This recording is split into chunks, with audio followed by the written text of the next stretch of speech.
അവസ്ഥ മാത്രമാണ്. പക്ഷെ ആന്തരിക ഗുണങ്ങൾ കൊണ്ടാണ് മനുഷ്യനും തമ്മിൽ സ്നേഹിക്കേണ്ടത്. ഇപ്പം എൻ്റെ അയൽവക്കത്തുകാരൻ വേറൊരു പ്രത്യയശാസ്ത്രക്കാരനാണ്, വേറൊരു പാർട്ടിക്കാരനാണ്, വേറൊരു മതസ്ഥനാണ്. ഞാൻ അയാളുമായിട്ട് ബന്ധപ്പെടുന്നത് എൻ്റെ പാർട്ടി വിലക്കുന്നു എങ്കിൽ അതെന്ത് മനുഷ്യത്വത്തിന്റെ മതം? അയാൾ എന്നോട് ബന്ധപ്പെടുന്നതും സംസാരിക്കുന്നതും അയാളുടെ പാർട്ടി വിലക്കുന്നുവെങ്കിൽ അതെന്ത് മനുഷ്യത്വത്തിന്റെ മതമാണ്? ഇപ്പൊ സമരസത എന്ന് പറയപ്പെടുന്നത് ഈ അവനവന്റെ വിശ്വാസങ്ങളെ വെച്ചു പുലർത്തുന്നതോടൊപ്പം തന്നെ മാനുഷിക ബന്ധങ്ങൾ ശിഥിലമാവാതെ നോക്കേണ്ടത്, മനുഷ്യനും തങ്ങളിലുള്ള ഇടപെടലുകൾക്ക് തടസ്സമില്ലാതെ വർത്തിക്കേണ്ട സ്ഥിതിയിലേക്ക് മനുഷ്യൻ മാറുക എന്നതാണ് പരമപ്രധാനം എന്ന് പറയുന്നത്. അതിന് ബന്ധം ആവശ്യമാണ്. സാധാരണ പറയാറുണ്ട് ഹാർട്ട് ടു ഹാർട്ട് ടാക്ക് എന്ന് പറയും. ഹൃദയം തങ്ങളിലാണ് സംവദിക്കേണ്ടത്. അതിന് പകരം യന്ത്രത്തെ ഉപയോഗിച്ചിട്ട് സംവാദം നടത്തിയാൽ പോരാ.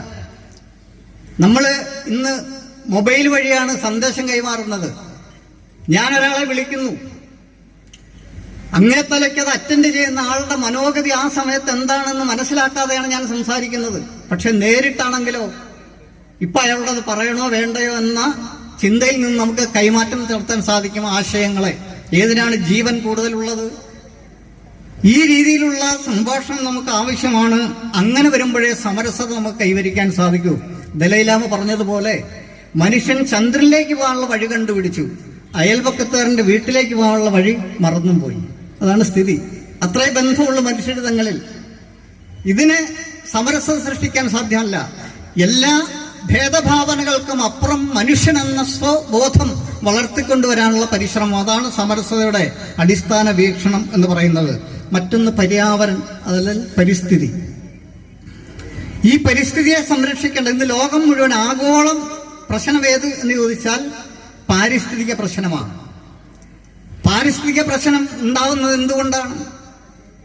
മനുഷ്യനും പ്രകൃതിയുമായി ഇണങ്ങി ജീവിക്കാൻ പഠിക്കാതെ മനുഷ്യൻ എന്തെങ്കിലും ഈ പാരിസ്ഥിതിക പ്രശ്നം പരിഹരിക്കാൻ സാധിക്കുമോ? സാധ്യമല്ല, ഒരിക്കലും സാധ്യമല്ല. അതാണ് സ്ഥിതിവിശേഷം. ഈ മതങ്ങളും ആധുനിക ദൈവങ്ങളും ഒക്കെ ജനിക്കുന്നതിന് മുമ്പ് മനുഷ്യൻ ആരാധിച്ചിരുന്നത് പ്രകൃതിയെയാണ്. അങ്ങനെ പ്രകൃതിയെ ആരാധിച്ചിരുന്നതെല്ലാം കാലത്തിന്റെ പ്രവാഹത്തിൽപ്പെട്ട അന്ധവിശ്വാസത്തിന്റെ പട്ടികയിൽ സ്ഥാനം പിടിച്ചപ്പോൾ മനുഷ്യൻ പ്രകൃതിക്കെതിരായിട്ട് പ്രവർത്തിച്ചു തുടങ്ങി. അതോടുകൂടി പ്രകൃതി മനുഷ്യനെതിരായിട്ട് അതിന്റെ തിരിച്ചടി നടത്തിക്കൊണ്ടിരുന്നു. ഇതാണെന്ന് നടക്കുന്ന സംഘർഷം. ഇപ്പൊ ഏതിനും പ്ലാസ്റ്റിക് ഉപയോഗിക്കണം മനുഷ്യന്. പ്ലാസ്റ്റിക് ഉപയോഗിക്കുന്ന സമയത്ത് നമ്മൾ ആലോചിച്ച് നോക്കൂ. ഒരു പ്ലാസ്റ്റിക്കിന്റെ ഒരു കഷ്ണം വിഘടിക്കണമെങ്കിൽ ഏതാണ്ട് 1400 വർഷം പിടിക്കും. 1400 വർഷം ഒന്ന് ചെറുതായിട്ട് വിഘടിച്ച് കിട്ടാൻ. ആകെ ലോകത്ത് ഉൽപ്പാദിപ്പിക്കുന്ന പ്ലാസ്റ്റിക്കിന്റെ 9% പ്ലാസ്റ്റിക് മാത്രമാണ് റീസൈക്ലിങ്ങിന് വിധേയമാകുന്നത്. ബാക്കി 91% ഇന്ന് വേസ്റ്റായിട്ട് ഇവിടെ കഴിയുകയാണ്. ഇതുണ്ടാക്കുന്ന പാരിസ്ഥിതിക പ്രശ്നം വലുതല്ല. 10ൽ 9 പേരും അശുദ്ധവായുവാണ് ശ്വസിക്കുന്നത്, ഒരാൾ മാത്രമാണ് ശുദ്ധവായു ശ്വസിക്കുന്നതെന്നാണ് 2023 വേൾഡ് വാച്ച് ഇൻസ്റ്റിറ്റ്യൂട്ടിന്റെ സർവേ റിപ്പോർട്ട്. ആ ഒരാളെ കണ്ടുപിടിച്ചാൽ മതി. യൂറോപ്യൻ രാഷ്ട്രങ്ങളിലൊക്കെ പോയാൽ, പാശ്ചാത്യ നാടുകളിൽ പോയാൽ ഓക്സിജൻ പാർലറുകളുണ്ട്. അവിടെ പോയി ശുദ്ധവായു ശ്വസിക്കാം. അശുദ്ധവായുവിലേക്ക് അയാൾക്ക് അത് കഴിഞ്ഞ് ഇറങ്ങിപ്പോവാം.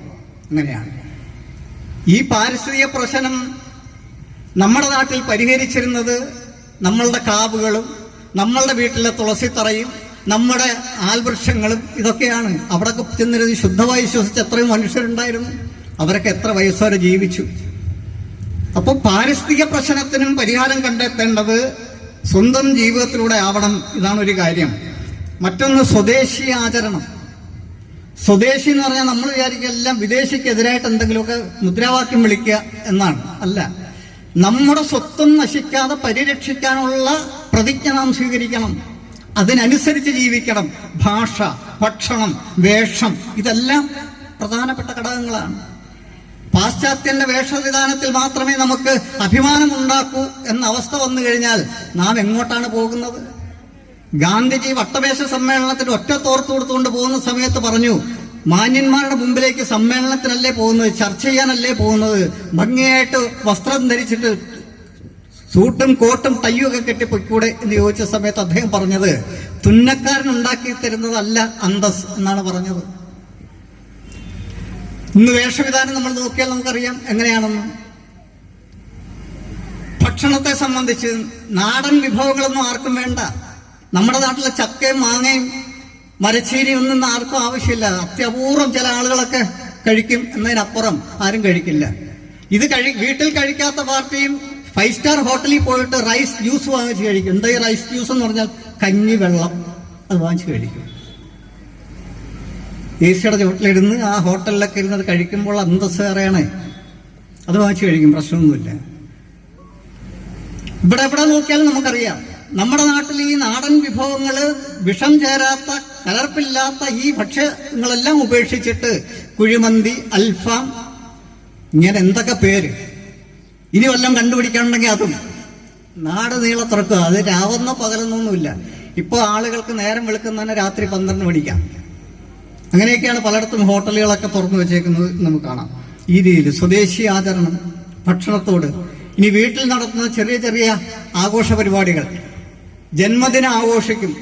ഒരു കുട്ടിയുടെ 1ാം പിറന്നാൾ ആഘോഷിക്കുന്ന സമയത്ത് തന്നെ ബലൂൺ വലിച്ചു കെട്ടുന്നു, കേക്ക് കൊണ്ടുവരുന്നു, മെഴുകുതിരി കത്തിച്ചു വെക്കുന്നു, മെഴുകുതിരി ഊതിക്കെടുത്തുന്നു, ഈ കേക്ക് മുറിക്കുന്നു, ബലൂൺ അടിച്ചു പൊട്ടിക്കുന്നു. ആനന്ദലബ്ധിക്കിന് വേറെ ഒന്നും ആവശ്യമില്ല എന്ന് പറയും. ഈ അച്ഛൻ്റെ അമ്മയുടെ അടുത്ത് ചോദിക്കുന്നു, എന്തിനത് ചെയ്തു എന്ന് ചോദിച്ചാൽ പറയും, കുട്ടിയുടെ നിർബന്ധത്തിന് വഴങ്ങി ചെയ്തു പോയതാണ് എന്ന് പറയും.